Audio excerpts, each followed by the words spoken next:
Thank you, Mrs. James. If it was you and I would have pressed you further for more definite timelines, but I guess I'll leave it up to the media now to have the moments in that. Of course, as you know, we want to stand by what we profess, and Dawasco makes a very bold corporate pronouncement: our water, our treasure, our life.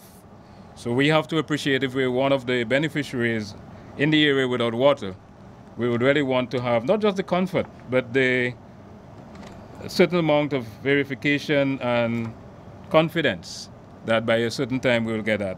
With that, I think we have given the media enough substrate to munch on, and I think I will now want to open the floor for either comments or questions from the media.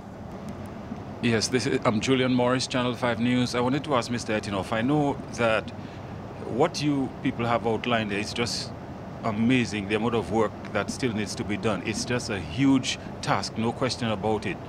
What I'm wondering is how this is affecting Dawasco itself in its whole operation, in terms of its operational expenses and so on, because I know already the way Dawasco operates, from what I am aware of, or what I know from interviews, we're really not paying I would say, I hope I'm not, stoned for saying that, but the cost, the real true cost of bringing this water into homes, we're really, not paying for this, So, Mr. Etinoff, would you at least speak to that for a second, please? And I have a supplementary for Mr. Etinoff. In terms, I know that after Maria, it was said that a lot of your equipment got stolen and whatever it is. Can you give us some idea as to, how you've been able to work on that in terms of getting some of the equipment back and so on, and the plan going forward in terms of getting more and also putting more men in the field, because I know you have a humongous task in getting the work done. So are we going to see more are we going to see the how should I put it, not recuperation, that's not the word, but are we going to see the hiring, as it were, of more personnel in the field to get the work done or to fast track the work? Because the PS spoke about Christmas, and I know we are all awaiting to have that Christmas gift and to have water in our homes. Okay, so first the one from Mr. Morris. We'll call on the GM to respond to the question. Yes, well, thank you very much, Mr. Morris. I do appreciate, that you understand what Dawasco has been going through all these years, not just because of the hurricanes, but of course our revenue base has always been much lower than, what is really needed to keep water flowing in Dominica. And that has worsened following Hurricane Maria. We, as I indicated to you, our revenue is now down to zero, really, whereas our cost has escalated. And so we are hopeful that, and we know the government of Dominica will come to assistance in that regard to help meet some of the costs that are being incurred at this point in time. I mean, we have various contractors working now in various areas of Dominica, and the costs for just sort of recovery now is somewhere in the region of well over $4 million. Various contractors just clearing roads and cutting trees and running pipes and things like that. So you have that kind of escalation in cost, and a reduction in your revenue, of course, is double jeopardy. But we're not daunted. We appreciate the support and the efforts of the government over the years, and in times like this, the government has always come through for Dawasco and has always supported the efforts of Dawasco, understanding the importance of water. We see our water, our treasure, our life, and we have seen over the years the government of Dominica really standing firm to the commitment to providing water for every Dominican. So that is how, it has been, and how we anticipate is going to continue to be for some time. Following Hurricane Maria, we had a number of tools, generators, water pumps looted, stolen, put it this way, from our stores, from our operation center. The police has been instrumental in recovering a couple of those for us, which we're very, very grateful for. And we had to reach out to our partners, our sister utilities, and I can tell you to date we have received tremendous support from the utilities of Bahamas. Bahamas Water has sent us some chainsaws and some toolboxes. We had all our chainsaws stolen. The Caribbean Water and Wastewater Association has sent us two chainsaws, complete, yes, 2 new chainsaws.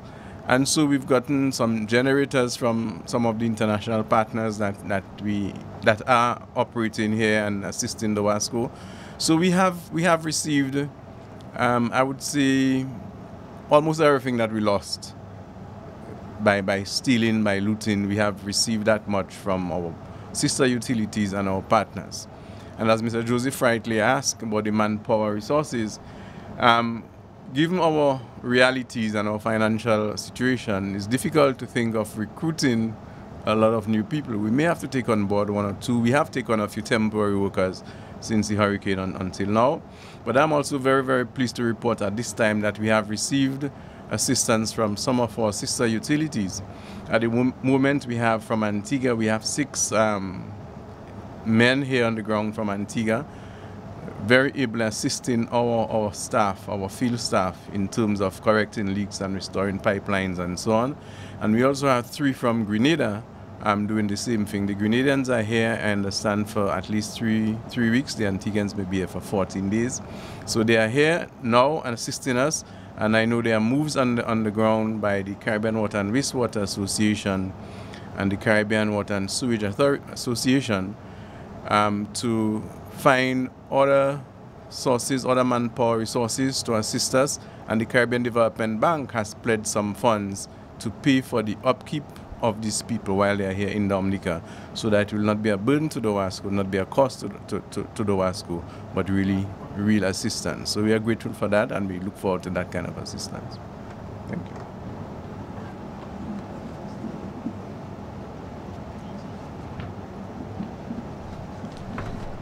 Yes, any further questions?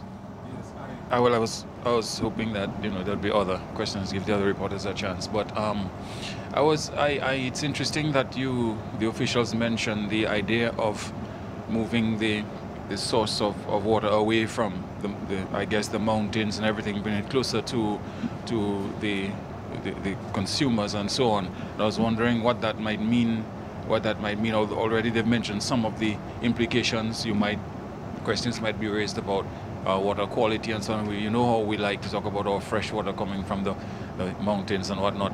But I was wondering to what extent, what that would mean for the water company having to do that, because although it seems to me that it would be safer if the source is somehow removed from the slides and the flash flooding and everything in those areas and bring it much closer to let's say having the water in tanks and what have you. Because I'm sure after the hurricane we had a situation where not too long after the hurricane, I think I heard Ed Regis saying that there was water available in some tanks that could be used, if I could stand corrected. But I think that probably was an indication of perhaps it's where the water is stored during the hurricane, where it's available during the hurricane, that makes it probably more readily available after the hurricane for use by the wider population. So I'm not sure what thoughts or comments the officials have on that.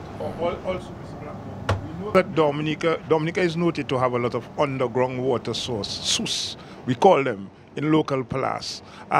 Is there the intent to tap into those into those areas and bring us, because our source, the water from the source seems to be a little bit reputable.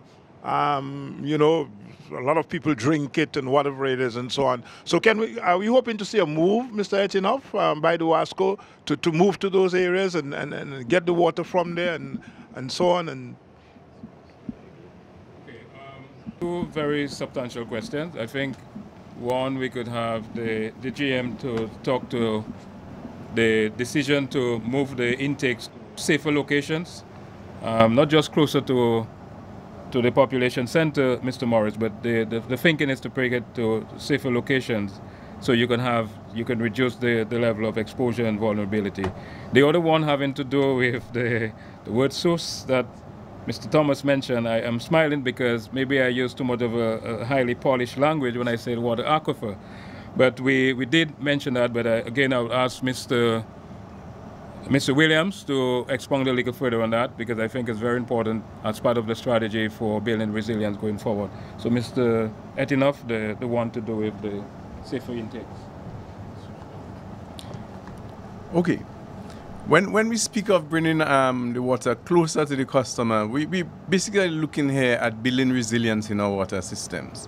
One of the things that make our water systems that vulnerable, or so highly vulnerable, is the fact that we have pipelines and other infrastructure way into the forest, miles and miles away. We have no intentions really to compromise the water quality. So we're talking basically of the same water quality. Of course, it will pick up some other extra minerals on the way as it travels and so on. But we're really thinking of a water quality that's already very good. It may require some additional treatment.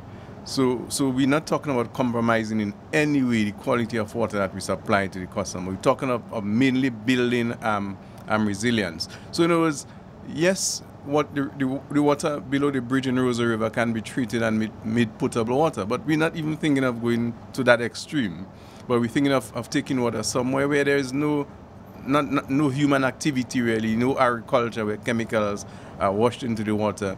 But remember, I said one of the reasons why we went high up the mountain was to get gravity flow, you know, and that would cost us a lot in terms of pipelines and in terms of maintaining those pipelines, maintaining roads. There was a time I said to my engineers that we were no longer running pipes and bringing water. We were cutting roads and paving roads and building bridges. There's the Benz water system, for example. We crossed the river 11 times. And that is just to get water to come down by gravity. It wasn't really necessary in terms of water quality.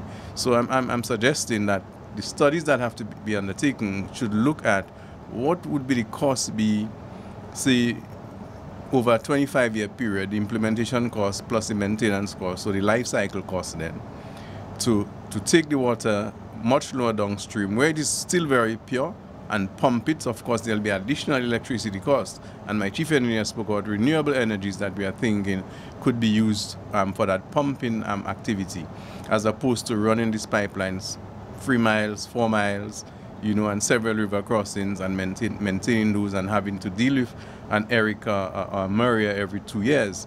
Would the life cycle cost of a 25-year period, say, be significantly lower if we were to pump and pay the pumping costs? And so those are the things that will inform that kind of decision, but in no way intended to compromise the quality of water that we bring to people's homes. You know.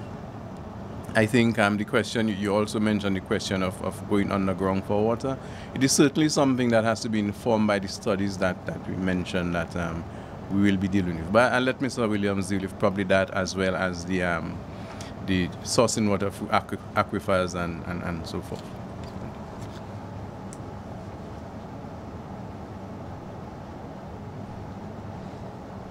Yes, regarding the question of using water from springs, or the source as we call it, we actually utilize a few springs for some of our water systems. The question is always about quality and quantity. In a lot of cases, we can't really use some of these springs because the yield may not be as sufficient, or maybe they don't flow year-round. So again, that comes to the question of the aquifers, where instead of just tapping what you see emerging on the surface, that we actually do the studies to see what's in the aquifer, how fast does it recharge, and so on, and determine whether it's viable for abstraction from, in which case you would have to actually drill for that water and then put in the necessary pumps, which Mr. Etinoff also said we would consider using renewable energy. So it's not a question of whether we're just going to change from one method or one source to another, but in each case the necessary studies will have to be done, hydrological studies, environmental studies, and look at various options, do various cost-benefit analysis, and of course in all cases necessary education is important, because like Mr. Etinoff mentioned, it is possible to take water from the Rosa River and treat it to a quality that is good for consumption, but the perception by a lot of people might just be that this water is not good. But in a lot of more advanced countries, that's what is done. Water is even reused. So it's a matter of really educating people, and even though our preference would be to use water that the perception is that is good, but you know, in years to come with climate change, we may have to go to rely on other sources. Some of our rivers may dry up. You know, who knows what might happen in 50 years. So it's just a matter of educating people and looking at all options and doing the necessary studies, hydrological, environmental, social, and making the best decision, taking all factors into consideration.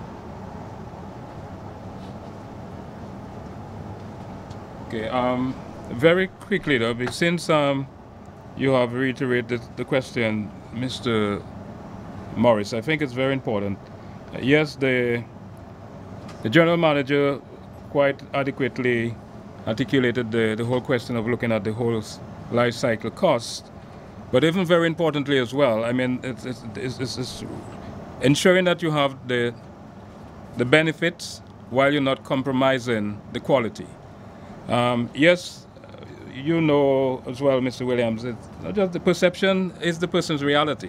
We haven't reached the stage where we have water crisis, where we have to tell people we're going to take water about the issue is, at the end of the day, what the point we're making is to ensure that you have a balance, because at the end of the day, it's about affordability. We all know when you go to do a project presentation, it has to be a question of looking at the cost and looking at the benefit. So very tangible as well, as part of the whole question of looking at the overall benefits, we have to understand after an event, you are very susceptible to diseases, waterborne diseases. And so you know when you have an outage of water, the public quality of life is seriously compromised. So by you trying to enhance the reliability and the robustness of the system, not only you're talking about saving life, which is very difficult to put a price tag on, but anyone can appreciate when you do the cost-benefit analysis, you realize by having a much more resilient system, it might cost you a couple $1 million more, but when you take into perspective the value of life, the cutting down or the nullifying of the likelihood of spreading of waterborne diseases, because you know, as a matter of fact, that is one of the easiest ways for people to get very sick after an event, is to have to drink water that's either untreated or water that has questionable quality. The other question we really want to put into perspective, what we do or what is being done at Dawasco can be done quite contrary to what World Health Organization calls for in terms of the quality of water. And even locally as well, outside of Dawasco, the agency, the public agency responsible for monitoring the quality of health and the quality of water that Dawasco is doing is the Environmental Health Department.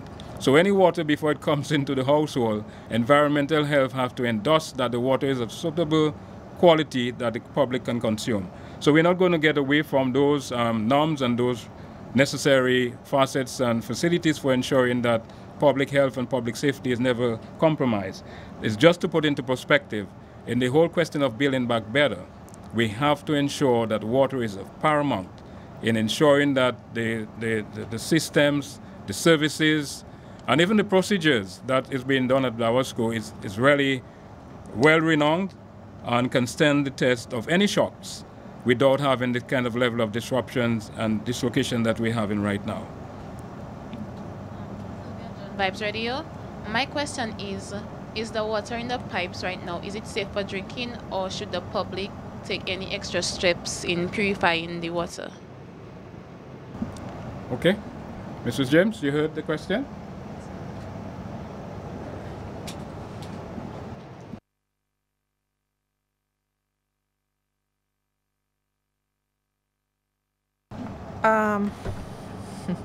That's a very good question, pertinent, but we are able to answer it. We, as Mr. Blackmore stated, we are monitored by the Ministry of Health, Environmental Health, Ministry of Health, in order to ensure that the potability of the water supply. We take all the necessary steps based on the World Health Organization standards in order to treat the water based on these standards and supply the water and do our monitoring in a day-to-day basis. At present, in certain instances, because of the level of turbidity, if the turbidity is very high, it means in other terms, if the water has a very brownish brown color and sometimes very dark brown, the treatment of the water can be compromised. As such, we still advise our customers to check if the water has a very clear color and we are trying to ensure its potability, and so you can go ahead and you can drink the water. But if it's a day that you have a very heavy rain day and the water is very brown and you can see the color and certain sediments, we advise on our website to sometimes to boil the water before its consumption, because at present we have a particular level of turbidity, like 5 NTU, that we can safe supply the water for drinking. Above that, of course, you can use the water for other needs. Sometimes it's better to have the water for other needs than not to have. If I answer your question, please. Hi, Rhonda Luke from the Chronicle newspaper. So it was mentioned that the goal is to bring water back to the public by December for those who currently don't have water. Now, you also mentioned that in places like Scott said, Sufri and Galio, there are trucks bringing water to those residents. But what about people in Marigot, Monrachet, and those places? Are those provisions also being made? And as well as the filtration that are placed in Jimit and other locations? How about the relocation, removing them from that location as Jimit already has water and moving them to somewhere else? Are those provisions currently in place to assist or to make life easier for persons? Yes, that is the plan, and we are working in coordination of the agencies. We are advising them, international agencies. We are advising them that to move the filtration plants in area that we already supply the water. Therefore, we even go further to advise in which areas we still didn't restore the water. Regarding so the trucking of water to Soufrière, Scott's Head, Galion, we stated that yes, we are trucking water to Monrachet. We are trucking water to Colibis Tree. We truck the water to many areas in which right now it has water. Let us say until last week or a week before, we truck water to Layo, San Joseph, Miro, Wana. We are still trucking water to Wana. We supply Wana via pumping, and we still don't have a generator in order to pump the water. And so all the areas in which water is not yet restored, we have the commitment to supply water via truck or relocate filtration system to be installed where it can be installed.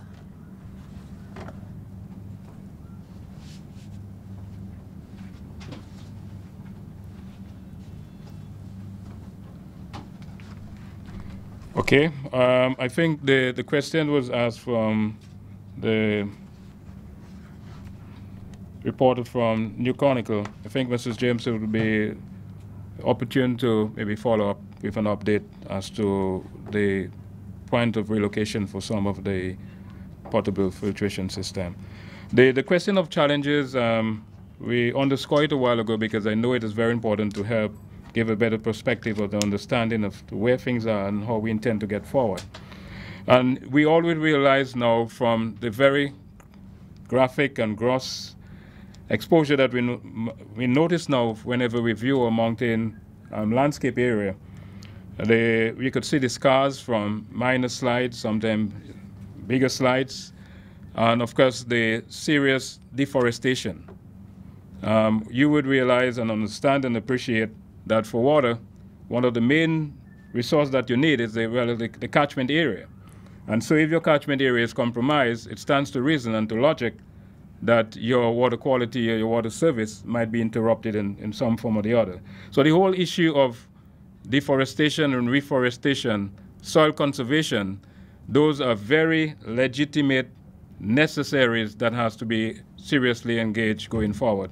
And so I think it is very important and fitting that the general manager spend some time to give us an appreciation as to how DAWASCO intend strategizing going forward to deal with those serious issues that have to be confronted.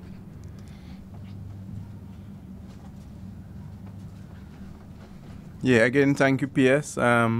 Watershed management is very critical in terms of management of water resources and being able to provide water to communities. Our lush green forests is what was responsible for us having the pure quality water that we've had in the forest, and we could have brought to people, with little treatments, very little treatment.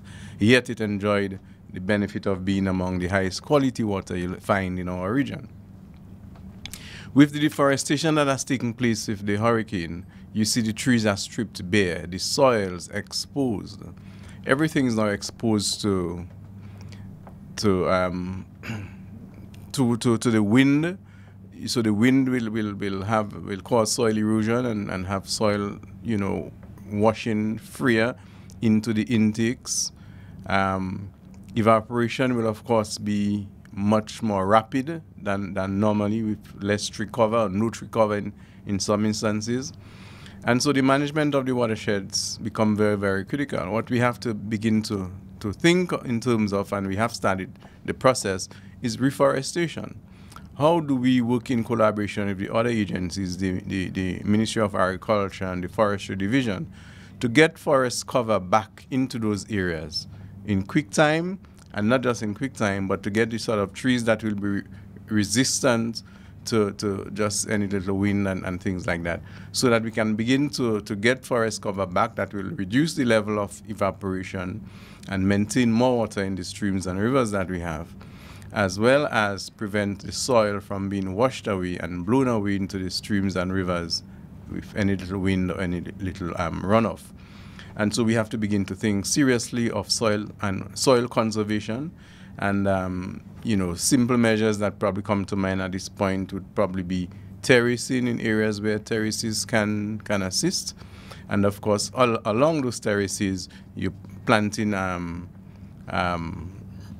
crops or trees or grass, whatever it is, that would help to hold the soil back. What we talk of conserve the soil. And we're looking, for example, at vetiver along the contours, along the slopes, and things like that could certainly assist in the short to medium term while the forest cover is planted and returned. We hope that some of the forest will regenerate itself, it will rebuild itself. But we're fully aware that given the damage that we see, that some trees are going to have to be planted, and the type of trees and so on will better be informed by the Forestry Division, but clearly something that's going to cost a lot of money, and something that we believe that we as DAWASCO have to collaborate with forestry and with agriculture and ensure that happens, and happens in quick time.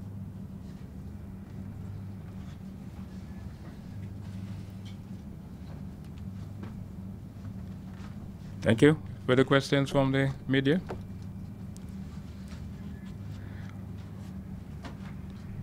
Okay, it would seem that we have fulfilled our purpose this morning and given the media all the information and answering all the questions that were asked. And on this note, I really want to thank you, the members of the media, for being present and for posing your questions and making your comment.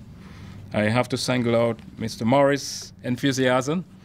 I hope you germinate some of the interests and the sentiments and even the passion that you have for the position. I think those kind of interactions are very insightful, very necessary in ensuring that we bring out the information. And not just bringing out the information, but bringing out the information that you are interested in.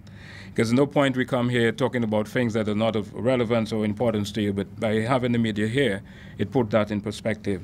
And on this note, I also want to thank the management team for DAWASCO for being here, and for members of the listening public, as well as the viewing public. interestingly, most of the viewing publics, I think, is now in the diaspora and elsewhere. But we cannot forget them. I think the participation and the listening is very important. Thank you, everybody, for today's session. And again, a belated happy independence to you, and look forward to having a much more Merry Christmas come December 25th. Thank you very much.